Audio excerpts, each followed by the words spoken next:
Imagine growing up in a world where everyone hated you. You're a young 17-year-old and everyone around you they just hate you. In fact, people resent you for who you are. There's no peace in your life because of this hatred. You're constantly abused because of this hatred. I'm Drew, and while my heart is to see more people stepping up into their calling that God's placed on their life, I think we all see a generation of people around us who feel they're neglected, they're abused, they're taken advantage of, and they're genuinely hated.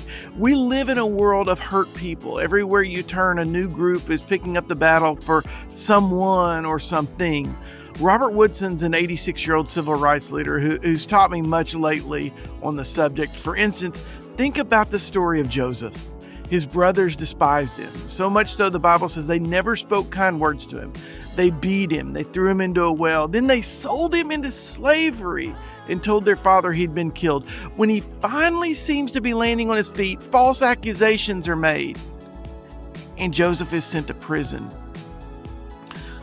Drawing inspiration from the biblical story of Joseph, Robert Woodson highlights the journey of Joseph. Joseph endured hardship and adversity, but instead of starting a mission of vengeance and anger, he kept looking up. When the family that owned him turned against him and threw him into prison, he kept looking up. In today's society, we tend to become jaded and resentful. We call for justice. When we get into that dark place, more often than not, we become useless to the cause we're so passionate about. Look at the arguments, the screaming matches, and the wars and violence we're facing as a society today. But that's not how Joseph reacted. Joseph kept looking up to God for a solution, making himself available to the bigger picture God was laying the groundwork for in his life. Satan comes to steal, to kill, and to destroy. And so many of us fall right into his plan. Jesus commands us to turn the other cheek. And when it comes to the atrocities going on around us, that sometimes is hard to do. But the model of Joseph is one of salvation and not revenge.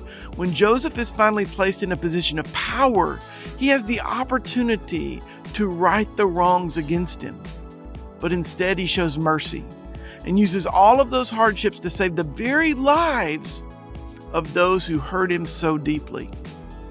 In the 1990s, when Washington, D.C. was facing an escalating homicide epidemic, who did Robert Woodson reach out to?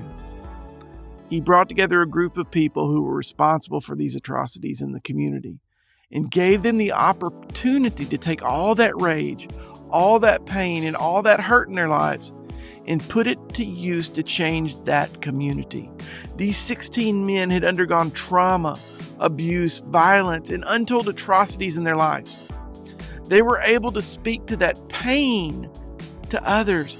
They were able to do things no government agency or nonprofit had been able to do. They brought peace for over a decade. This community saw 0 homicides for a decade with these men running it. The real transformation of a community starts when we turn our victimhood into servanthood. When all our pain and rage is placed into the hands of Jesus, our trauma can be the tools our neighbors need to move forward. Our world doesn't need another person on social media condemning the world. It needs people to take that hurt and to create hope. When we look at Joseph and foster resilience and forgiveness and reconciliation, communities can thrive. Real transformation in our families starts with you. Real transformation at work, it starts with you. Real transformation in our society, it starts with you. When we realize that when we humble ourselves before Jesus, when we turn off the talk and start walking out the love, something big is going to happen.